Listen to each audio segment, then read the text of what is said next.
ಎಳೆದಾಡಿ ಒಯ್ದು ಜೈಲಿಗೆ ಹಾಕಿದ್ರು ಕೂಡ ನೀವು ಬಾಯಿ ಬೀಸ್ತಾ ಇಲ್ಲ ಅಂತಂದ್ರೆ ಇದರ ಅರ್ಥ ಏನು? ಆ ಕಾರಣಕ್ಕಾಗಿ ನಿಮ್ಮನ್ನು ಕೂಡ ನಾವು ಪ್ರಶ್ನೆ ಮಾಡ್ತೇವೆ. ಈ ಪ್ರಶ್ನೆ ಹಿಂದೆ ನಮಗೆ ನೋವಿದೆ. ಆ ಕಾರಣಕ್ಕಾಗಿ ನೀವು ಇದನ್ನ ಗಮನಿಸಬೇಕು. ನಾವು ಹೋರಾಟಗಾರರು ಎಲ್ಲರ ಪರವಾಗಿ ಹೋರಾಟ ಮಾಡ್ತೇವೆ. ಆದರೆ ನಾನು ನನ್ನ ಸಮುದಾಯದ ಹಿತವನ್ನು ಕಾಪಾಡುವುದು ನನ್ನ ಮೊದಲ ಆದ್ಯತೆ. ನನ್ನ ಸಮುದಾಯದ ಒಬ್ಬ ನಾಯಕನನ್ನ, ಹಿರಿಯನನ್ನು ಅವಮಾನಿಸಿದಾಗ ನಾನು ನನ್ನ ಸಮಾಜದ ಮುಂದೆ ನಿಂತು ಮಾತನಾಡೋದ್ರೆ ನನ್ನ ಸಮಾಜ ನನ್ನನ್ನು ಪ್ರಶ್ನೆ ಮಾಡ್ತದೆ. ಅದೇ ರೀತಿ ನನ್ನ ಜಿಲ್ಲೆ ಪ್ರಶ್ನೆ ಮಾಡ್ತದೆ. ನಿನ್ನ ಸಮುದಾಯಕ್ಕೆ ನೀನು ಒಬ್ಬ ಹಿರಿಯ ಹೋರಾಟಗಾರನ ಅರೆಸ್ಟ್ ಮಾಡಿದಾಗ ಮಾತನಾಡದೇ ಇರತಕ್ಕಂಥ ಒಬ್ಬ ನಾಲಾಯಕ ಅಂತಕ್ಕಂಥದ್ದನ್ನು ಜನರು ಮಾತಾಡಬಾರ್ದು. ಆ ಕಾರಣಕ್ಕಾಗಿ ಅವ್ರನ್ನ ಒಳಗೊಂಡಂಗೆ ಎಲ್ಲರನ್ನೂ ಕೂಡ ಬಿಡುಗಡೆ ಮಾಡಬೇಕು. ಇದು ಹೋರಾಟದಲ್ಲಿ ಎಲ್ಲ ಸಂಘಟನೆಗಳಿದ್ದಾವೆ, ಎಲ್ಲರೂ ಕೂಡ ಇದ್ದಾರೆ. ಅವ್ರನ್ನೆಲ್ಲರನ್ನ ಗೌರವಿಸಿ ನಾವೇನಪ್ಪ ಅಂತ ಬಿಡುಗಡೆ ಮಾಡಬೇಕು ಅಂತಕ್ಕಂಥದ್ದು ನಮ್ಮ ಆಗ್ರಹವಾಗಿದೆ. ಯಾಕೆ ನಾವು ಅನಿಲ್ ಹೊಸ್ಮನಿ ಸರ್ ಅನ್ನೋನ ಪದೇ ಪದೇ ಇದು ತೆಗಿತೀವಪ್ಪ ಅಂತಂದ್ರೆ ಅವ್ರು ನಿಮ್ಮ ಜೊತೆಗಾರರು, ನಿಮ್ಮ ಜೊತೆಲಿ ಇದ್ದವ್ರು, ಅವ್ರನ್ನ ಕಂಡಿದ್ದೀರಿ, ನೋಡಿದ್ದೀರಿ. ಆ ಕಾರಣಕ್ಕಾಗಿ ಅವ್ರನ್ನ ನೀವು ಯಾವ ರೀತಿ ಏನಪ್ಪಾ ಅಂತ ಸಮಾಜದ ಮುಂದೆ ಗುರುತಿಸ್ತೀರಿ ಅಂತಕ್ಕಂಥದ್ದು ನನ್ನ ಪ್ರಶ್ನೆ ಆಗಿದೆ. ರಾತ್ರಿ 12 ಗಂಟೆಗೆ ಅಲ್ಲಿ ಹೋರಾಟಗಾರರನ್ನ ಎಬ್ಬಿಸಿ ಅವೆಲ್ಲವನ್ನು ಮುನ್ಸಿಪಾಲಿಟಿಯಲ್ಲಿ ಹೋಗಿದ್ರು, ಯಾವ ಚರಂಡಿಯಲ್ಲಿ ಹೋಗಿದಿರೋ ಗೊತ್ತಿಲ್ಲ. ಅಮೂಲ್ಯವಾಗಿರ್ತಕ್ಕಂಥ ಆಸ್ತಿಯಾಗಿರ್ತಕ್ಕಂಥ ಡಾಕ್ಯುಮೆಂಟ್ಗಳಿದ್ದು 100 ದಿನದ ಹೋರಾಟದ ಏನಪ್ಪಾ ಅಂದ್ರೆ ಪತ್ರಿಕಾ ಹೇಳಿಕೆಗಳಿತ್ತು, ಡಾಕ್ಯುಮೆಂಟ್ಸ್ ಇತ್ತು, ಅಲ್ಲಿ ಒಂದಿಷ್ಟು ಏನಪ್ಪಾ ಇಂಟೆಲೆಕ್ಚುಯಲ್ ಪ್ರಾಪರ್ಟಿ ಇತ್ತು. ಅದನ್ನೆಲ್ಲವೂ ಕಿತ್ಕೊಂಡು ಹೋಗಿದ್ದೀರಿ. ಅದು ಎಲ್ಲಿ ಹೋಗ್ತಿದ್ದೀರಿ ಅಂತಕ್ಕಂಥದ್ದು ಗೊತ್ತಿಲ್ಲ. ಕೂಡಲೇ ಜಿಲ್ಲಾಡಳಿತ ತಂದು ಅದನ್ನು ಕೊಡಬೇಕು.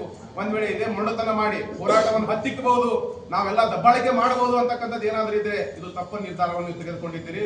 ಜಿಲ್ಲೆಯಲ್ಲಿ ಹೋರಾಟಗಳಿರ್ಬೇಕು, ಜನಪರ ಹೋರಾಟಗಳಿದ್ದಾಗೆ ಮಾತ್ರ ಏನಪ್ಪಾ ಅಂದ್ರೆ ಜಿಲ್ಲೆ ಅಭಿವೃದ್ಧಿ ಸಾಧ್ಯ ಇದೆ. ಯಾಕಂದ್ರೆ ಹೋರಾಟಗಳೇ ಇಲ್ಲ ಅಂತಂದ್ರೆ ಪ್ರಜಾಪ್ರಭುತ್ವ ಸತ್ತು ಹೋಗ್ತದೆ. ನೀವು ಹೋರಾಟವನ್ನು ಹತ್ತಿಕ್ತೀರಿ ಅಂತಂದ್ರೆ ಪ್ರಜಾಪ್ರಭುತ್ವ ಮೇಲೆ ದಾಳಿ ಮಾಡ್ತಾ ಇದ್ದೀರಿ ಅಂತ ಅರ್ಥ. ಕೂಡಲೇ ಏನಪ್ಪಾ ಎಚ್ಚೆತ್ತುಕೊಂಡು ನೀವು ನಮ್ಮ ಹಿರಿಯ ಹೋರಾಟಗಾರರನ್ನು ಬಿಡುಗಡೆಗೊಳಿಸಬೇಕು. 9ನೇ ತಾರೀಕಿನ ಸಿಎಂ ಫಂಕ್ಷನ್ ಬರೋಕ್ಕಿಂತ ಮುಂಚೆ ಒಂದು ಸ್ಪಷ್ಟಪಡಿಸಬೇಕು ನೀವು ಯಾವ ಕೆಲಸವನ್ನು ಮಾಡ್ಲಿಕ್ಕೆ ಹೊರಟಿದ್ದೀರಿ ಅಂತಕ್ಕಂಥದ್ದು. ಅದೇ ರೀತಿ ಸಿಎಂ ಅವ್ರ ಜೊತೆ ಮಾತನಾಡ್ಲಿಕ್ಕೆ ಒಂದು ನಿಯೋಗ ನೀವು ಒಯ್ತೀನಿ ಅಂತ ಹೇಳಿದ್ರಿ. ಯಾರನ್ನ ಒಯ್ತೀನಿ? ಎಲ್ಲರೂ ಕೂಡ್ಕೊಂಡು ಒಂದ್ ಕಡೆ ಕೂತ್ಕೊಂಡಿದ್ದೀವಿ. ಅದು ಒಂದೇ ಕಡೆ ಕೂತ್ಕೊಂಡಿರ್ತಕ್ಕಂಥವ್ರನ್ನ ನೀವು ಬೇರೆ ಬೇರೆ ಮಾರ್ಗಗಳ ಮೂಲಕ ನಿಮ್ಮ ಈ ಹೋರಾಟವನ್ನ ಚಲನೆಗೊಳಿಸಿ ಅಂತಕ್ಕಂಥ ಕಾರಣಕ್ಕಾಗಿ ಟೆಂಟ್ ಕಿತ್ತುಕೊಂಡು ಅವರನ್ನು ಬಿಡುಗಡೆ ಮಾಡಿದ್ದಾರೆ.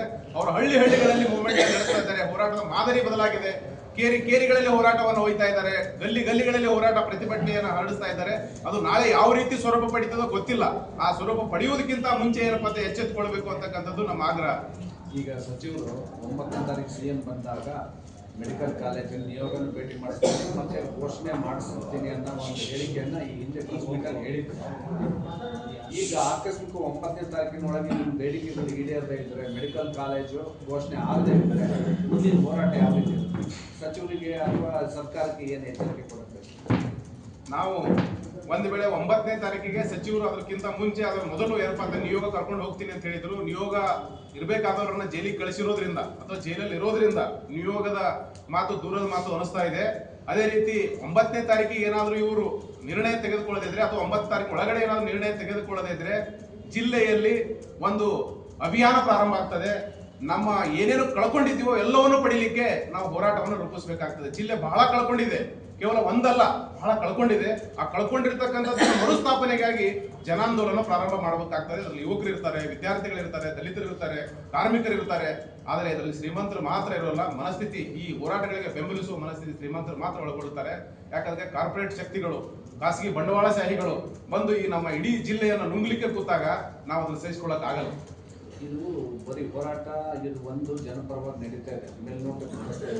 ಬಟ್ ಒಳಗೆ ಸಚಿವರುಗಳಲ್ಲಿ ಅಸಮಾಧಾನಗಳಿದ್ದಾವೆ. ಇದರಲ್ಲಿ ಇನ್ನೊಬ್ಬರು ಸಚಿವರ ಕೈವಾಡ ಇದೆ ಅಥವಾ ಇನ್ನೊಬ್ಬರ ರಾಜಕಾರಣ ಇದೆ, ಅವರ ಉತ್ತೇಜನದಿಂದ ಆಗ್ತಾ ಇದೆ ಅಂತ ಈ ಥರದ್ದು ಅಪಪ್ರಚಾರನೋ ಅಥವಾ ಅದರ ನಿಜನೋ ಗೊತ್ತಾಗ್ತಾ ಇಲ್ಲ. ಇದ್ರ ಬಗ್ಗೆ ನಿಮ್ಮ ಅಭಿಪ್ರಾಯ ಏನು? ಅದು ಏನು ರಾಜಕೀಯ ಪ್ರೇರಿತ ಹೋರಾಟನೋ ಅಥವಾ ಇದರಲ್ಲಿ ಏನಾದರೂ ಆ ಥರ ಸಂಶಯಗಳಿದೆ? ಸಾಧ್ಯ ಇಲ್ಲ. ಆ ರೀತಿ ಯಾರ ಪ್ರೇರಣೆಯಿಂದ ಹೋರಾಟವನ್ನು ಕಟ್ಟಲಿಕ್ಕೆ ಆಗಲ್ಲ. ಇದು ಜನರ ಹೋರಾಟ.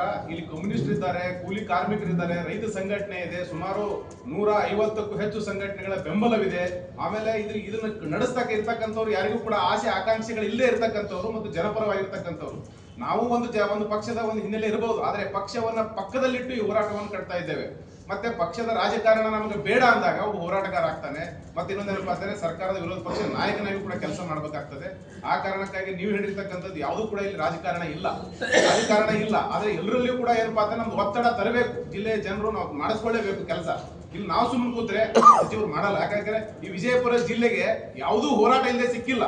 ಬರಿಗಾಲ ಭೀಮಸಿ ಅವರು ಚಪ್ಪಲಿ ಇಲ್ಲದೆ ಹೋರಾಟ ಮಾಡಿ ವಿಜಯಪುರ ಜಿಲ್ಲೆಗೆ ನೀರು ತರಬೇಕು ಅಂತಕ್ಕಂಥ ಹೋರಾಟ ಮಾಡಿದ ಪ್ರತಿಫಲವಾಗಿ ಮಾನ್ಯ ನಮ್ಮ ಎಂ ಬಿ ಪಾಟೀಲ್ ಸಾಹೇಬರು ಮುತುವರ್ಜಿ ವಹಿಸಿ ವಿಜಯಪುರ ಜಿಲ್ಲೆಗೆ ನೀರಾವರಿ ವ್ಯವಸ್ಥೆಯನ್ನು ಮಾಡಿ ಆಧುನಿಕ ಭಗೀರಥರಾದರು. ಆದ್ರೆ ಅದರಿಂದ ಒಂದು ದೊಡ್ಡ ಹೋರಾಟ ಐತೆ.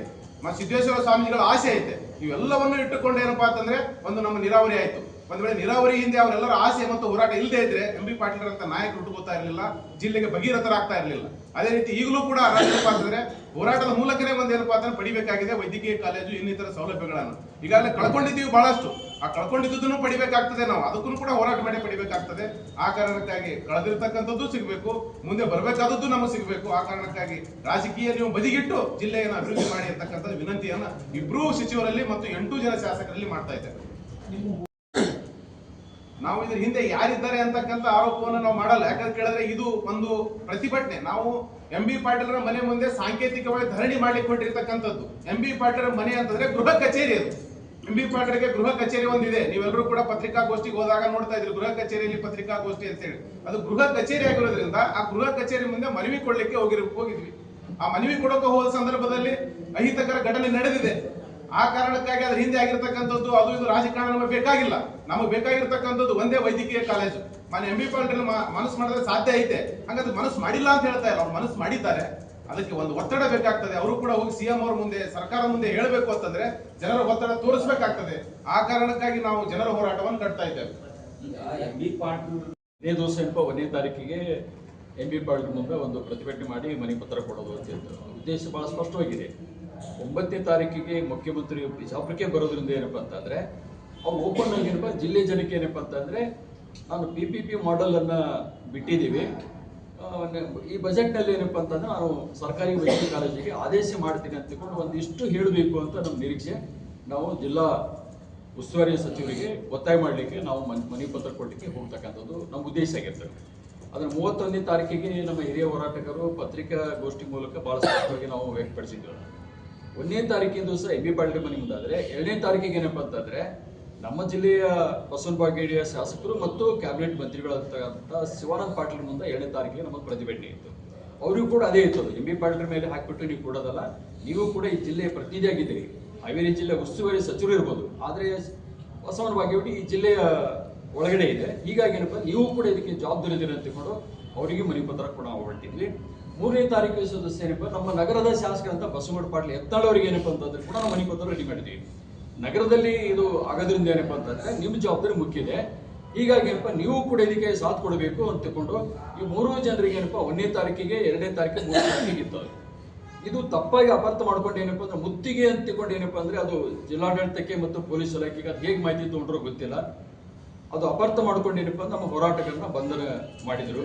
ಜೊತೆಗೆ ಎಷ್ಟು ದುರಂತ ಅಂತಂದ್ರೆ ರಾತ್ರಿ 10:45ಕ್ಕೆ ಏನಪ್ಪಾ ಅಂದ್ರೆ ಒಂದು ನೋಟಿಸ್ ಕೊಡ್ತಾರೆ. ಬಂದು 10:45ಕ್ಕೆ ಇವರೆಲ್ಲ ಹೋರಾಟಗಾರ ಬಂಧನದ ಬಿಡಿಸೋಳಿಗೆ ಓಡಾಡೋ ಮುಂದ ರಾತ್ರಿ ನಾನು ಒಬ್ಬನೇ ಮಲಗಿದ್ದೆ. ಅಲ್ಲಿ ಮಲಗಿದವನ್ನ ಬಂದು ಎಬ್ಬಿಸಿ ಏನಪ್ಪಾ ಅಂದ್ರೆ 10:45ಕ್ಕೆ ಇದನ್ನ ನೋಟಿಸ್ ಅನ್ನ ನನಗೆ ಕೊಟ್ಟರು. ಏನಪ್ಪಾ ಅಂದ್ರೆ ಆಯ್ತು ಸರ್, ಮುಂಜಾನೆ ನಮ್ಮ ಹೋರಾಟಗಾರ ಜೊತೆ ಮಾತಾಡಿ ನಾವು ವಿಚಾರ ಮಾಡಿದ್ವಿ ಅಂತ ಹೇಳಿ ಹೋದ್ರು. 1 ಗಂಟೆ ಒಳಗಡೆನೆ 9ನೇ ತಾರೀಕಿಗೆ ಮುಖ್ಯಮಂತ್ರಿ ಬರ್ತಾರೆ, ನಮಗೆ ಅದನ್ನ ಆಶ್ವಾಸನೆ ಕೊಡಬೇಕು ಅಂತ ಹೇಳಿದ್ವಿ. ಬಟ್ MB ಪಾಟೀಲ್ ಪ್ರತಿ ಗೋಷ್ಠಿಯಲ್ಲಿ ಹೇಳಿದವರು ನಾವು ಈ PPP ಮಾಡಲು ಬಿಟ್ಟಿದ್ವಿ, ನಾವು ಇದನ್ನ ಸರ್ಕಾರಿ ವೈದ್ಯಕೀಯ ಕೊಡ್ತೀವಿ ಅಂತ ಹೇಳಿದ್ದಾರೆ. ನಮ್ಮ ಭರವಸೆ ಇತ್ತು, ನಂಬಿಕೆ ಇತ್ತು. ಆದ್ರೆ ಈ ರಾಜಕೀಯ ಒಳಗಡೆ ಏನಪ್ಪಾ ಅಂದ್ರೆ ಹೊಲಾಟದಲ್ಲಿ ಮತ್ತು ತಿಕ್ಕಾಟದಲ್ಲಿ ಏನಪ್ಪಾ ಅಂತಂದ್ರೆ ಎಲ್ಲಿ ನಮ್ಮ ಜಿಲ್ಲೆಗೆ ಅನ್ಯಾಯ ಆಗುತ್ತೆ ಅಂತ ತಿಳ್ಕೊಂಡು ನಾವು ಹೋರಾಟಗಾರ ಏನಪ್ಪಾ ಅಂದ್ರೆ ಇನ್ನಿಷ್ಟು ಒತ್ತಡ ಇಟ್ಟುಕೊಂಡು ನಾವು ಕೂತಿದ್ವಿ. ಹೊರತಾಗಿ ಏನಪ್ಪಾ ಅಂದ್ರೆ MB ಪಾಟೀಲ್ ವಿರುದ್ಧವಾಗಿ ಅಲ್ಲ, ಸರ್ಕಾರ ವಿರುದ್ಧವಾಗಿ ನಾವು ಕೂತಿರ್ಲಿಲ್ಲ. ಸರ್ಕಾರದ ಪರವಾಗಿ ಏನಪ್ಪಾ ನಾವು ದುಡಿದಂತವ್ರು, ಇದೆಲ್ಲ ಕೂತಂತವ್ರು ಪ್ರಗತಿಪರ ಹೋರಾಟಗಾರ್ತೀವಲ್ಲ, ನಾವು ಕೋಮುವಾದಿ ಶಕ್ತಿ ಕಡಿಮೆ ಮಾಡಿ ಏನಪ್ಪಾ ಅಂದ್ರೆ ಡೆಮೋಕ್ರಸಿ ಇರ್ತಕ್ಕಂಥ ಕಾಂಗ್ರೆಸ್ ಬರಬೇಕು ಅಂತ ಕೂಡ ನಾವು ಶ್ರಮ ವಹಿಸಿದಂತವ್ರು. ಇಂಥ ಕಾಂಗ್ರೆಸ್ ಪರವಾಗಿ ಹೋರಾಟ ಮಾಡಿದಂಥವ್ರು ಏನಪ್ಪಾ ಇವತ್ತ ದಮನ ಮಾಡುವಂತ, ಹತ್ತಿಕ್ಕುವಂತ, ತಿಕ್ಕಾಟ ಮಾಡುವಂತ ಏನಪ್ಪಾ ಅಂದ್ರೆ ಆಗ್ಬಾರ್ದಾಗಿತ್ತು.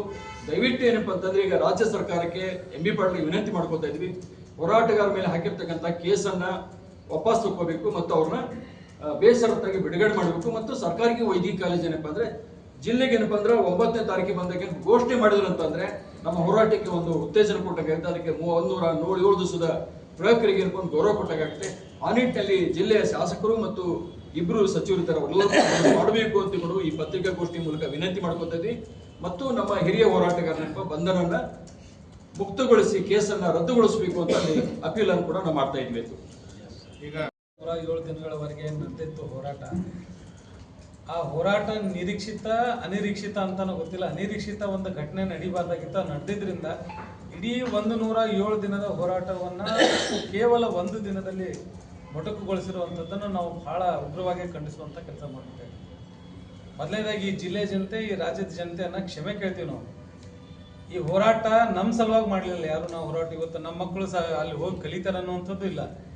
ಇಡೀ ಜಿಲ್ಲೆಯ ಜನತೆಗೆ ಅನುಕೂಲ ಆಗಬೇಕು. ಬಡ ಮಕ್ಕಳಿಗೆ, ಹಿಂದುಳಿದ ವರ್ಗದವರಿಗೆ ಮತ್ತು ಅಲ್ಪಸಂಖ್ಯಾತ ಮಕ್ಕಳು ಇವತ್ತು ಯಾರ್ಯಾರು ಮೆಡಿಕಲ್ ಕಾಲೇಜಿಗೆ ಸೇರ್ಸಕ್ಕಾಗದಿರುವಂಥ ಮಕ್ಕಳು ಇವತ್ತು ಸರ್ಕಾರಿ ಮೆಡಿಕಲ್ ಕಾಲೇಜಲ್ಲಿ ಸೇರ್ಬೇಕು ಅನ್ನೋ ಉದ್ದೇಶ ಇಟ್ಕೊಂಡು ನಾವೆಲ್ಲರೂ ಕೂಡ ಹೋರಾಟ ಮಾಡಿದ್ದೀವಿ. ಇವತ್ತು ನಿಮ್ಮ ಈ ಬೇಜವಾಬ್ದಾರಿ ಈ ಜಿಲ್ಲೆಯ ಜನ ಏನಿದ್ದಾರೆ ಇವತ್ತು ಒಬ್ಬರು ಕೂಡ ನಮಗೆ ಸಪೋರ್ಟ್ ಮಾಡಲಿಲ್ಲ. ಇಷ್ಟು 107 ದಿನವರು ಇಡೀ ಫ್ಯಾಮಿಲಿನ ತೊಗೊಂಡ್ಬಂದು ಸಾಕಷ್ಟು ಜನ ಹೋರಾಟಗಾರರು ಮನೆಯನ್ನು ಬಿಟ್ಟು ಮಕ್ಕಳನ್ನು ಕರ್ಕೊಂಡ್ಬಂದು ಹೋರಾಟ ಮಾಡಿದ್ರು ಕೂಡ ಈ ಜಿಲ್ಲೆಯ ಜನತೆಗೆ ಒಂದು ಸ್ವಲ್ಪ ಕೂಡ ಕನಿಕರ ಬರದೇ ಇರುವಂಥದ್ದು ಇವತ್ತು ನಮ್ಮ ಎಲ್ಲ ಹೋರಾಟಗಾರರ ಆತ್ಮಸ್ಥೈರ್ಯವನ್ನು ಕುದಿಸಿರುವಂಥದ್ದು. ಹಾಗಾಗಿ ಇವತ್ತೇನು ರಾಜ್ಯ ಸರ್ಕಾರ ಮತ್ತು ಪೊಲೀಸ್ ಇಲಾಖೆ ಹೋರಾಟಗಾರನ ಬಂಧನ ಮಾಡಿದ್ದೆ ಅದನ್ನು ನಾವು ಬೇಷರತ್ತಾಗಿ ಅವ್ರನ್ನ ಬಿಡುಗಡೆ ಮಾಡಬೇಕು. ಆಮೇಲೆ ಅವ್ರ ಮೇಲೆ ಹಾಕಿರ್ತಕ್ಕಂಥ 27 ಜನರ ಮೇಲೆ FIR ಆಗೈತೆ, ಅದನ್ನು ಕೂಡ ಅವರು ರದ್ದುಪಡಿಸ್ಬೇಕಂತೇಳಿ ನಾವು ಇಡೀ ರಾಜ್ಯ ಸರ್ಕಾರವನ್ನು ಮತ್ತು ಉಸ್ತುವಾರಿ ಸಚಿವರನ್ನು ಮತ್ತು ಪೊಲೀಸ್ ಇಲಾಖೆಯನ್ನು ನಾವು ಮನವಿಯನ್ನು ಮಾಡ್ಕೊಳ್ತಾ ಇದ್ವಿ.